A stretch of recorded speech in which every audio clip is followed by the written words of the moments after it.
Hello guys, हमारे YouTube channel पर आपका स्वागत है। अगर आपको वीडियोस पसंद आ रही हैं तो प्लीज़ लाइक करें, कमेंट करें और शेयर करें।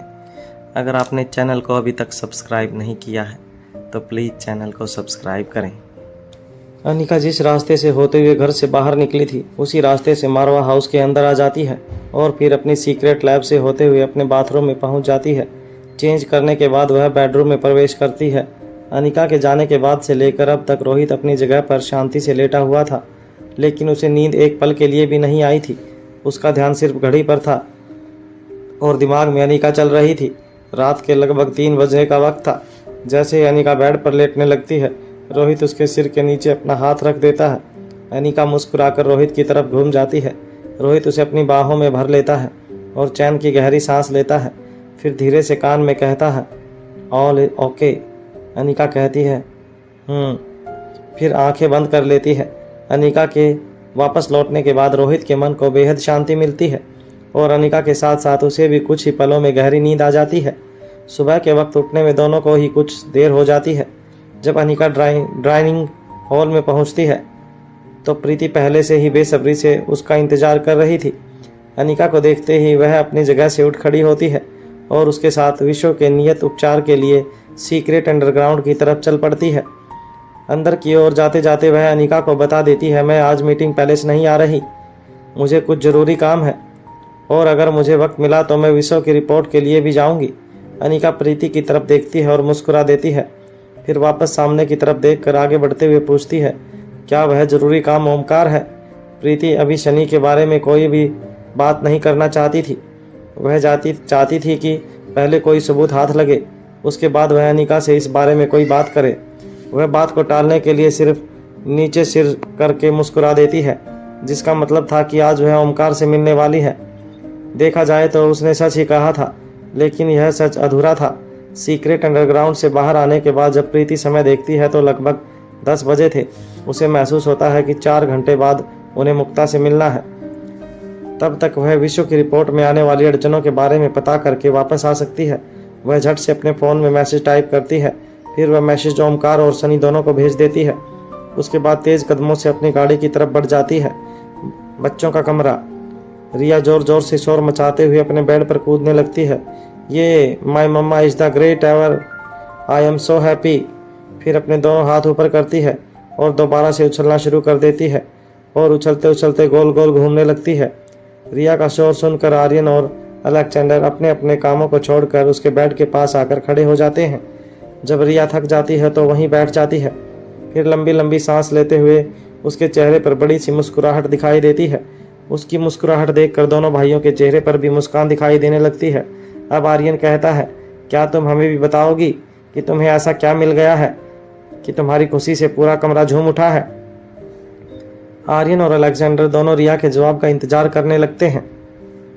रिया अपनी सांसों को थामती है और उत्साह से जवाब देती है, मम्मा ने कहा है कि मुझे वह सारी किताबें मिल जाएंगी जो मुझे चाहिए। फिर शोर मचाते हुए आगे कहती है, और अब मैं मम्मा की मेमोरी वापस लाने के लिए उनमें से कुछ ना कुछ जरूर ऐसा ढूंढ लूँगी जिससे मेरी विश पूरी हो जाएगी। रिया की बात सुनते ही दोनों भाई एक दूसरे की सूरत देखने लगते हैं और उसके बाद अपने हाथों को अपने अपने माथे पर मार लेते हैं। फिर आंखों ही आंखों में एक दूसरे से कहते हैं, ना जाने हमारी बहन का यह पागलपन क्या रंग लाएगा। तभी अलेक्जेंडर रिया से पूछता है, क्या तुमने अपने कोर्स की सभी बुक्स कंप्लीट कर ली हैं? अलेक्जेंडर की बात पर रिया उसे घूर कर देखती है। अब आर्यन कमान संभालते हुए कहता है, हमारे कहने का मतलब है कि हम कैसे मान लें कि तुम वह सब किताबें पढ़ सकती हो और उससे कुछ सीख सकती हो? सीखना भी छोड़ो, कुछ काम का ढूंढ सकती हो। आर्यन की बात पर अलेक्जेंडर को एक युक्ति सूझी है। वह झट से कहता है, हम नहीं चाहते कि मम्मा की एक्सपेक्ट्स तुमसे बंधे और उसके बाद टूटे। आर्यन कहता है, अलेक्जेंडर की बात बिल्कुल ठीक है, तुम पहले हम दोनों को यह साबित करके दिखाओ कि तुम जो कह रही हो वह कर सकती हो। तुम जिस काम को शुरू करोगी उसे बीच में ही नहीं छोड़ोगी। दोनों भाई अच्छी तरह से जानते थे कि वह कितनी बड़ी बात कह रहे हैं। उतनी सारी किताबों को पढ़ना वैसे भी किसी के लिए आसान काम नहीं था। यहाँ पढ़ने के साथ साथ में समझना भी था और उसके लिए रिया अभी बहुत छोटी थी। लेकिन दोनों ही भाई चाहते थे कि वह रिया का वास्तविकता से परिचय करा दे, अथवा रिया के अंदर इतनी लगन पैदा कर सकें कि कम से कम इतनी दूर से किताबों की पूरी लाइब्रेरी मंगवाने के बाद वह उसमें से कुछ किताबें जरूर पढ़ सके। अब रिया अपने एंग्री मोड में आ जाती है। वह सीधी खड़ी हो जाती है और अपने दोनों हाथ कमर पर रख लेती है। फिर थोड़ी देर के बाद अपना एक हाथ दोनों भाइयों की तरफ करते हुए कहती है, मैं तुम्हें साबित कर दूंगी कि मैं यह कर सकती हूँ। आर्यन कहता है, कैसे साबित करोगी? तभी अलेक्जेंडर कहता है, हाँ, तुम यह कैसे साबित करोगी कि तुम अपने काम को बीच में नहीं छोड़ोगी? रिया तपाक से जवाब देती है, मैं उन किताबों को पढ़ने से पहले तुम्हें अपनी कोर्स की सभी बुक्स कंप्लीट करके दिखाऊंगी, तब तुम दोनों मान जाओगे। रिया की बात सुनकर दोनों ही भाइयों को अंदर ही अंदर इतनी खुशी होती है कि वह उनके चेहरे पर झलक आती है और दोनों एक ही सुर में बोल पड़ते हैं, हाँ, यही तो हम चाहते हैं। रिया कहती है, क्या मतलब? तब आर्यन बात को संभालते हुए कहता है, हमारा मतलब कि तुम हमें यह साबित कर दो कि तुम यह कर सकती हो। रिया ने जो करने की ठानी थी वह बच्चों का खेल नहीं था। बड़े बड़े वैज्ञानिकों के लिए भी यह एक टेढ़ी खीर थी। वर्षों की तपस्या के बाद ऐसे शोधों का सकारात्मक परिणाम निकलता है। मासूम सी रिया यह जानती ही नहीं थी कि वह बेकार ही इतनी मेहनत करने के बारे में सोच रही है, लेकिन दोनों ही भाई यह सोचकर बेहद खुश थे कि रिया कुछ अलग करने वाली है। उसके सफल होने की उम्मीद दोनों भाइयों को रत्ती भर भी नहीं थी, लेकिन रिया इस बहाने कुछ नया सीखने वाली है, नई तरह के ज्ञान को आत्मसात करने वाली है। उन दोनों भाइयों के लिए यही काफ़ी था। उसके अलावा अगर रिया किताबों में व्यस्त हो जाती तो दोनों ही भाइयों को अपने बाकी कामों के लिए अधिक समय मिल जाने वाला था। Hotel heaven. बहुत सोच विचार करने के बाद मुक्ता ने सनी से मिलने के लिए पर्सनल कैबिन बुक किया था, ताकि वह बिना आसपास के लोगों की परवाह किए आराम से बैठकर सनी से बातें कर सके, कुछ उसे अपने बारे में बता सके और बहुत कुछ उसके बारे में जान सके। यह कैबिन 5 स्टार रूम से कम नहीं था। मुक्ता ने जो समय सनी को मिलने के लिए दिया था, उससे काफ़ी पहले ही वह होटल हेवन में अपने कैबिन में मौजूद थी। विराट भी वहीं अपने दोनों हाथ बांधे एक जगह पर खड़ा था। मुक्ता थोड़ी सी नर्वस दिखाई दे रही थी।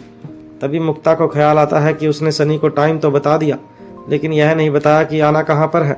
मुक्ता अपना फ़ोन उठाकर उस पर सनी को भेजने के लिए एक मैसेज टाइप करती है।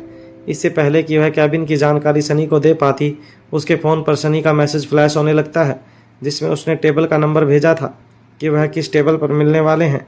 सनी का मैसेज पढ़ते ही मुक्ता के चेहरे का रंग उड़ जाता है। वह चाहती तो एक पल में मैसेज करके सनी को कैबिन में आने के लिए कह सकती थी, लेकिन उसने जानबूझकर ऐसा नहीं किया। उसे ऐसा महसूस हुआ कि ऐसा करना ठीक नहीं होगा, क्योंकि वह अच्छी तरह जानती थी कि सनी के लिए अपने ही भाई के होटल में कैबिन बुक करना कोई बड़ी बात नहीं थी। इसलिए मुक्ता सोचती है कि उसे सनी को कैबिन में आने के लिए नहीं कहना चाहिए। ऐसा करने से शायद सनी उसके बारे में अच्छी राय ना बनाए या फिर सनी असहज महसूस करे। दूसरी तरफ सनी ने जानबूझकर मुक्ता को पब्लिकली मिलने के लिए फोर्स किया था, ताकि वह उससे पब्लिकली बदला ले सके। मुक्ता कुछ देर तक सोचती रहती है और उसके बाद तय करती है कि वह सनी के होटल हेवन पहुंचने के बाद उससे मिलने के लिए उसकी बुक की गई टेबल पर पहुंच जाएगी। मारवा हाउस। प्रीति ने आज जानबूझकर ऐसा आउटफिट सिलेक्ट किया था जिसमें वह कंफर्टेबल रहे। वह किसी भी परिस्थिति के लिए पूरी तरह तैयार रहना चाहती थी। प्रीति ने लाइट पिंक कलर की विदाउट स्लीव कॉलर एक कुर्ती पहनी थी, जिसके गले पर हैवी वर्क किया गया था और कुर्ती का बाकी हिस्सा प्लेन था। इसके साथ लाइट स्काई ब्लू कलर की जैगिंग के साथ दुपट्टा पहन रखा था। खुले बालों में हल्के मेकअप के साथ छोटी सी बिंदी माथे पर लगाई थी। उसकी आंखों के गहरे काजल से उसकी आंखें अधिक गहरी और बड़ी दिखाई दे रही थी। हाई हील की जगह पर आज उसने जूतियां पहनी थी। कट स्लीव होने की वजह से उसकी कुर्ती की फिटिंग लाजवाब लग रही थी, जिसमें उसका फिगर उभर कर आ रहा था। सिंपल लुक में वह बेहद खूबसूरत लग रही थी।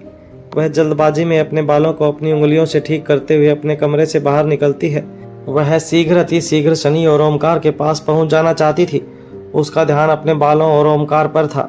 वह इतनी शीघ्रता में थी कि कमरे से बाहर निकलकर 2 कदम चलने के बाद ही एक लंबे लड़के से टकरा जाती है। प्रीति के टकराते ही 2 मजबूत हाथ उसे संभाल लेते हैं। इससे पहले कि वह समझ पाती कि उसके साथ क्या हुआ, उसके कानों में आवाज़ पड़ती है, गले लगना है तो यूं ही लग लो, उसके लिए टकराने की क्या ज़रूरत है। अगर तुम्हें झिझक महसूस होती है तो मैं अपना चेहरा दूसरी तरफ कर लेता हूँ। यह आवाज़ सनी की थी। सनी की बात पर जहाँ ओमकार के चेहरे पर मुस्कुराहट आ जाती है, वहीं प्रीति उसे झूठे गुस्से वाली नज़रों से घूरती है। फिर प्रीति कहती है, मुझसे उलझने की जगह होटल हेवन पहुंचने पर फोकस करो। ओमकार और सनी भी सूट बूट ब्लेजर में डैशिंग लग रहे थे। यहाँ से यह तीनों होटल हेवन के लिए निकल जाते हैं। जैसे ही उन तीनों की गाड़ी मारवा हाउस से बाहर निकलकर कुछ दूर पहुंचती है, तभी वहां एक गाड़ी लगाकर खड़ा हुआ आदमी फोन पर किसी से कहता है, टारगेट मारवा हाउस से रवाना हो चुका है, याद रहे आंखों के आगे से गायब ना होने पाए। मारवा हाउस से कुछ दूर वेंटी ट्रक में अपने कान पर हेडफोन लगाकर योगेश कहता है, माँ साहेब, प्रीति मारवा हाउस से बाहर निकल चुकी है, क्या हम उसका पीछा करें? दमयंती देवी पूछती है, यह तुम्हारा काम नहीं है, क्या तुम जानते हो कि वह कहाँ गई है? योगेश ने कहा, जी हाँ माँ साहब। इससे पहले कि योगेश आगे कुछ कह पाता, दमयंती देवी कहती है, तुम्हें वहाँ से हिलने की ज़रूरत नहीं है, अपनी जगह पर ही बने रहो। योगराज को फ़ोन करो और उसे सब समझा दो। उसके जैसी ना लड़की को पकड़ने के लिए धुरंधरों की ज़रूरत नहीं है, 2-4 आदमी ही काफ़ी होंगे। योगेश माँ साहब की बात सुनकर चुप हो जाता है। उधर दमयंती देवी फ़ोन रख देती है। अब योगेश हर्षिता की तरफ देखता है। वह समझ जाती है कि उसे आगे क्या करना है। हर्षिता इंटरनेट की मदद से योगराज को कॉल करती है।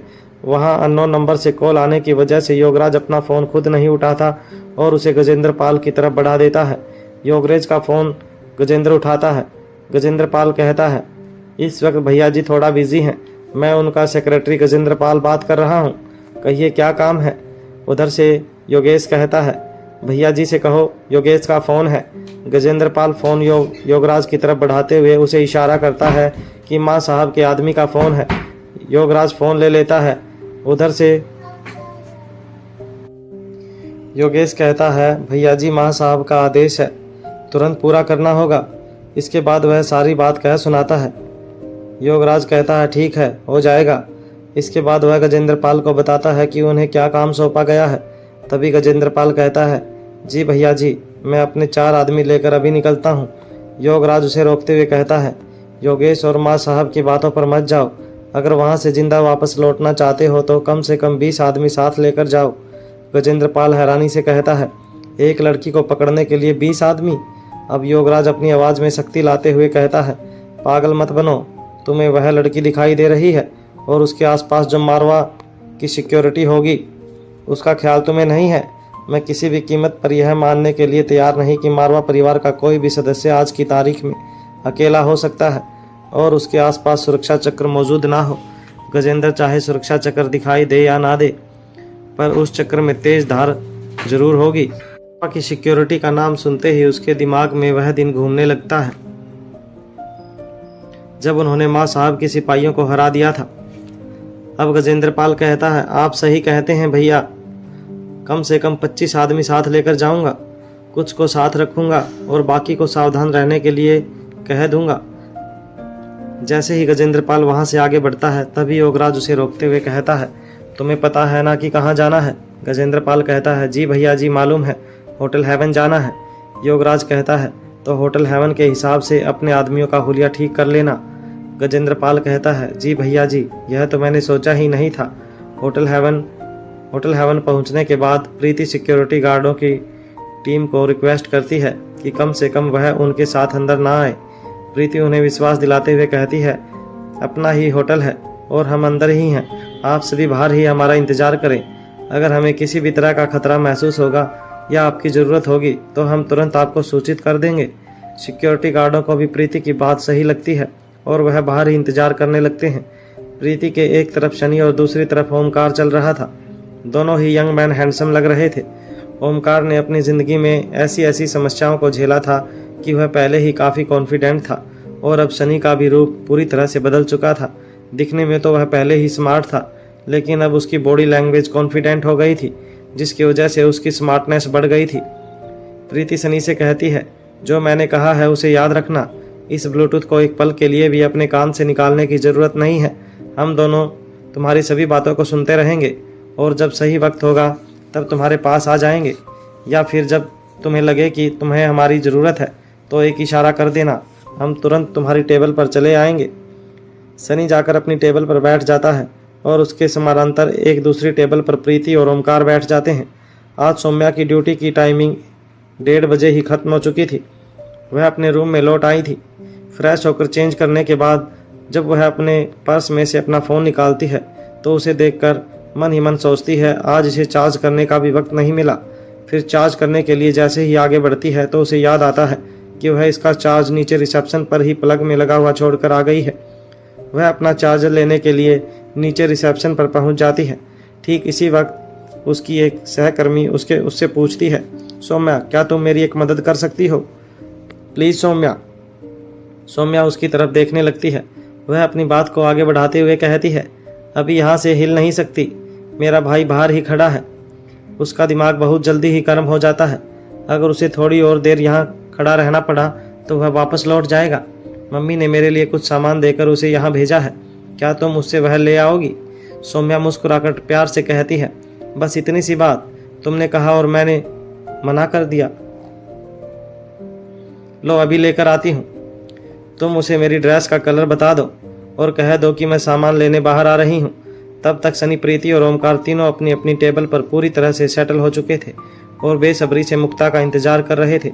मुक्ता के इंतजार में तीनों की निगाहें बीच बीच में इधर से उधर घूम रही थी। सनी ने खुद भी मुक्ता की फोटो देखी थी और ओमकार को भी दिखाई थी, लेकिन इस बारे में प्रीति को कोई जानकारी नहीं थी।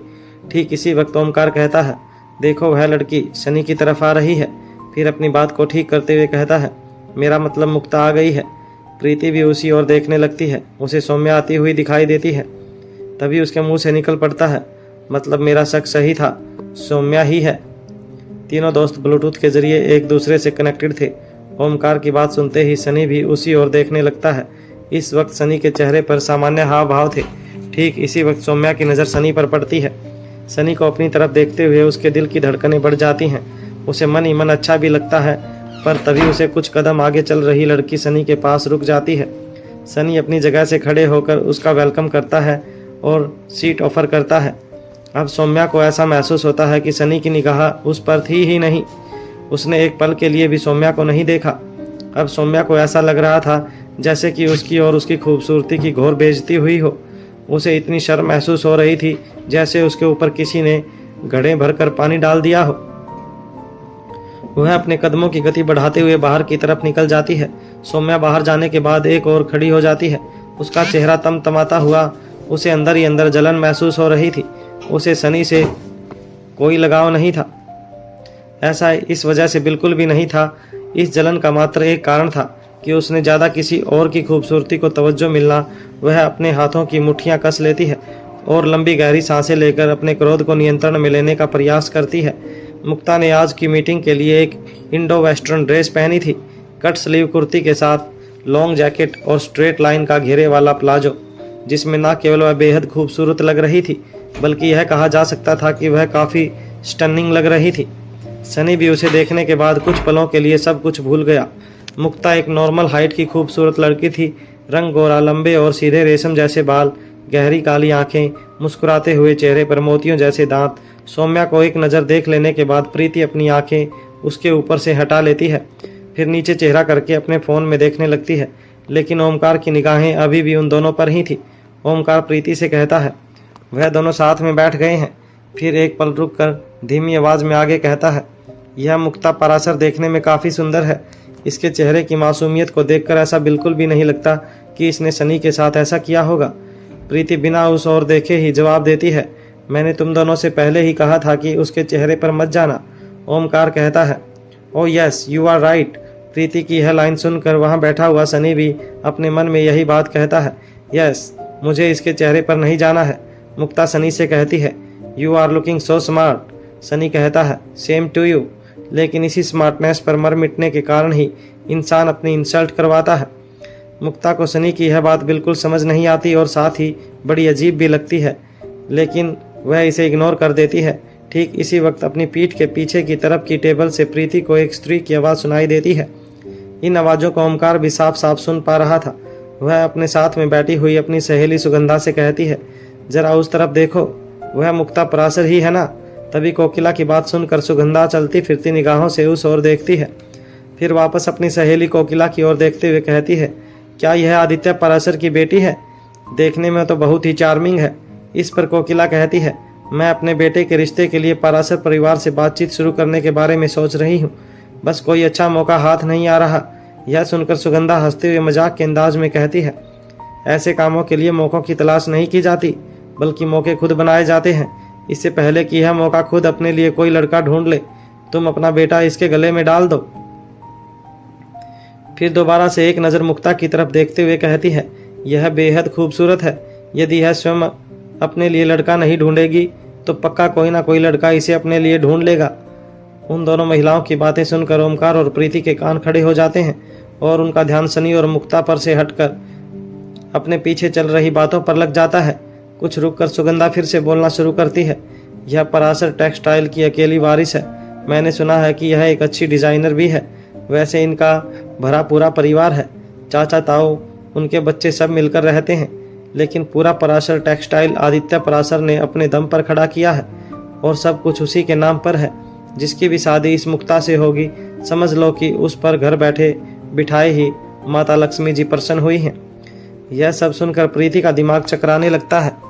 अब वह अपनी निगाहें उठाकर सनी की ओर देखती हैं और उसके बाद उसके सामने बैठी हुई लड़की की तरफ। लड़की का चेहरा देखकर वह दंग रह जाती है। वह लड़की सौम्या नहीं थी।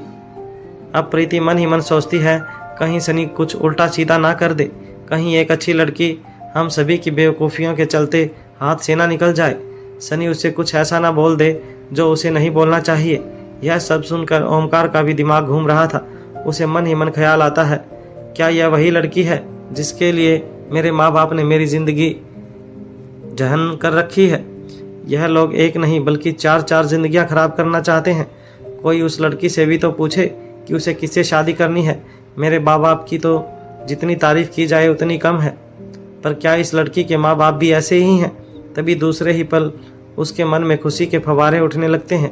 अगर यह वही लड़की है और शनि पर मरती है तो समझो मेरी ज़िंदगी की सारी समस्या ही हल है। क्या यह कोई इंसिडेंट है? तभी उन दोनों को अपने पीछे से दोबारा से आवाज़ आती है। कोकिला कहती है, कहीं यह वही लड़की तो नहीं जिसे मुक्ता ने अपने लिए ढूंढा हो। इस पर सुगंधा कहती है, बी पॉजिटिव, यह भी तो हो सकता है कि वह सिर्फ उसका दोस्त हो या फिर किसी बिजनेस डील के लिए कोई लंच मीटिंग हो। अब ओमकार और प्रीति अपना ध्यान ब्लूटूथ पर ले जाते हैं, जिसमें से सनी और मुक्ता के बीच चल रही बातें सुनाई देती हैं। सनी मुक्ता से कहता है, मुझे ऐसी लड़कियां बिल्कुल पसंद नहीं जिन्हें दूसरों के इमोशंस की बिल्कुल कदर ना हो। मुक्ता मुस्कुराकर जवाब देती है, लेकिन हमें आपकी भावनाओं का पूरा ध्यान है। आपके दोस्त जो वहाँ टेबल पर बैठे हैं उन्हें आप यहीं बुला लीजिए, हमें इससे कोई परेशानी नहीं है। मुक्ता सनी का पूरा बैकग्राउंड चेक करने के साथ साथ उसके फ्रेंड की शक्ल को भी अच्छी तरह चेक कर चुकी थी। इसके अलावा उन दो दोस्तों के बारे में मुक्ता की उत्सुकता और भी अधिक थी जो उस दिन सनी के साथ होटल हेवन में मौजूद थे। इसलिए मुक्ता न सिर्फ आवाज़ से बल्कि चेहरों से भी ओमकार और प्रीति को पहचानती थी। सनी और मुक्ता की बातें सुनकर प्रीति और ओमकार एक दूसरे की ओर देखते हैं और आंखों ही आंखों में इशारा करके अपना अपना ब्लूटूथ कानों से निकालते हुए उठ खड़े होते हैं और सीधा शनि और मुक्ता के पास पहुंच जाते हैं। इससे पहले कि शनि आगे कुछ और कह पाता, प्रीति कहती है, हेलो मुक्ता, आई एम प्रीति।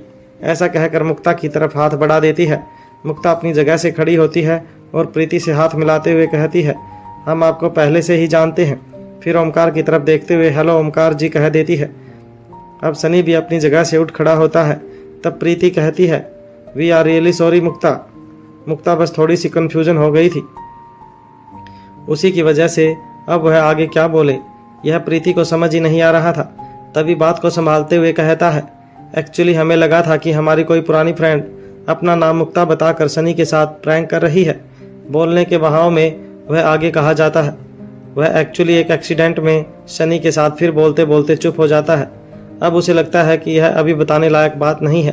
तभी मुक्ता मुस्कुराते हुए कहती है, हाँ हम जानते हैं कि उस एक्सीडेंट में सनी जी के साथ क्या हुआ है। आप दोनों को परेशान होने की कोई ज़रूरत नहीं, हम समझ सकते हैं। यह सुनकर प्रीति और ओमकार दोनों के ही चेहरे पर खुशी दिखाई देने लगती है। दोनों ही बेहद तसल्ली महसूस करते हैं। ठीक इसी वक्त सनी प्रीति और ओमकार की तरफ देखते हुए अपनी गर्दन हिलाकर आंखों ही आंखों में सवाल पूछता है, क्या यह वही लड़की नहीं है? प्रीति और ओमकार दोनों ही मासूम सी सूरत बनाकर एक साथ अपनी गर्दन नहीं में हिला देते हैं। अब सनी के चेहरे के हाव भाव बदल जाते हैं। उसे एम्बारसमेंट फील होने लगती है। उसने ना जाने मुक्ता को बिना वजह क्या क्या सुना दिया था। उसे यह सोचकर झिझक महसूस होने लगती है कि मुक्ता उसके बारे में क्या सोच रही होगी। अब सनी मुक्ता की तरफ देखता है। मुक्ता मुस्कुराते हुए सनी की तरफ देख रही थी। फिर वह चारों एक दूसरे की शक्ल देखने लगते हैं और फिर हंस पड़ते हैं। तभी मुक्ता कहती है, अच्छा हुआ यह कन्फ्यूजन दूर हो गई। तभी हमें सनी जी की बातों के मतलब समझ नहीं आ रहे थे। फिर मुक्ता सवाल भरी निगाहों से प्रीति की तरफ देखकर कहती है, पर यह कन्फ्यूजन दूर कैसे हुई? प्रीति जवाब देती है, तुम्हारी मार्केट में डिमांड ही इतनी ज़्यादा है। फिर मुस्कुराकर अपनी आंखों से इशारा करते हुए आगे कहती है, वह आंटी जी तुम्हें अपने घर की बहू बनाने के लिए सपने देख रही हैं। बस उन्हीं की बातों से हमें पता चला कि तुम सच में ही आदित्य पाराशर की बेटी मुक्ता पाराशर हो। हमारे साथ किसी तरह का खेल नहीं खेल रही हो। तभी ओमकार बड़बड़ाते हुए कहता है, सिर्फ वही नहीं, और भी हैं कुछ लोग जिन्हें मुक्ता को अपनी बहू बनाना है। प्रीति, मुक्ता और सनी तीनों ओमकार की तरफ देखते हैं। ओमकार मुस्कुरा देता है और कहता है, धीरे धीरे सब समझ जाओगे। तभी सनी कहता है, आई एम सो सॉरी मुक्ता। मुक्ता जवाब देती है, इसमें आपकी कोई गलती नहीं। आपकी जगह हम होते तो शायद यही करते। इससे पहले कि वह चारों वहीं बैठ जाते, उससे पहले ही मुक्ता कहती है, मैंने आज की मीटिंग के लिए कैबिन बुक किया था। अगर आप लोगों को अच्छा लगे तो हम वहाँ चल सकते हैं। वहाँ हम सभी खुलकर बातें कर सकेंगे। प्रीति कहती है, तुम लोग अपनी हेल्दी टाइम स्पेंड करो, हम लोग तुम्हें बाद में आकर मिलते हैं। तभी मुक्ता प्रीति का हाथ पकड़ देती है और कहती है, मुझे आप लोगों के साथ होने से अच्छा लगेगा। आप सब साथ होंगे तो हमारी दोस्ती का रिश्ता और मजबूत हो सकेगा। और हर रिश्ते की नींव दोस्ती पर ही टिकी होती है। जितनी मजबूत दोस्ती उतना मजबूत रिश्ता। फिर एक सेकंड रुक कर तीनों की तरफ देख कर कहती है, क्या आप लोगों के ग्रुप में हमें भी जगह मिल सकती है? अभी कुछ देर पहले जिस मुक्ता की हर बात सनी को उल्टी जान पड़ रही थी, अब उसी मुक्ता का बोला हुआ हर शब्द उसे फूलों जैसा लग रहा था। सनी, प्रीति, ओमकार एक दूसरे की आंखों की तरफ देखते हैं और आंखों ही आंखों में इशारा करते हैं, ठीक है, हम सभी मुक्ता के साथ चलते हैं। जैसे ही वह मुक्ता के साथ चलने के लिए तैयार होते हैं, ठीक उसी वक्त प्रीति की अपनी आंख में तेज चुभन महसूस होती है। प्रीति अपनी आंख पर हाथ रख लेती है और चुभन की वजह से उसकी आंख से पानी आने लगता है। ओमकार प्रीति को इस तरह देखकर परेशान हो उठता है। क्या हुआ प्रीति? प्रीति जवाब देते हुए कहती है, शायद आंख में कुछ गिर गया है, या फिर मेरी ही पलक आंखों में चली गई है। तुम लोग चलो, वॉशरूम यहाँ पास में ही है, मैं अपनी आंख साफ करके आती हूँ। ओमकार कहता है, मैं तुम्हारे साथ चलता हूँ। प्रीति मजाक करते हुए जवाब देती है, तुम लेडीज वॉशरूम में अंदर नहीं जा पाओगे, इसलिए इन दोनों के साथ जाओ। मेरी चिंता मत करो, मैं ठीक हूँ, जल्दी ही वहीं आ जाऊँगी। ऐसा कहकर प्रीति बिना रुके वॉशरूम की तरफ बढ़ जाती है। प्रीति के जाने के बाद वह तीनों कैबिन की तरफ चल पड़ते हैं। उधर गुलेरिया हाउस में आकाश के लिए ज़्यादा देर बैठना या ज़्यादा देर बोलना एक मुश्किल काम था, लेकिन एक या दो वाक्य में उसने बात करना शुरू कर दिया था। पूरी तरह से ठीक नहीं होने के कारण वह अभी भी मेडिकल रूम में ही रह रहा था। श्रेया अपनी बेटी पिंकी के साथ धीमे धीमे कदमों से चलते हुए आकाश से मिलने उसके पास पहुंच जाती है। श्रेया जब भी आकाश से मिलने जाती थी, जल्दी ही वहां से लौट पड़ती थी, क्योंकि वह नहीं चाहती थी कि आकाश उससे बात करने के लिए अपनी ऊर्जा खर्च करे।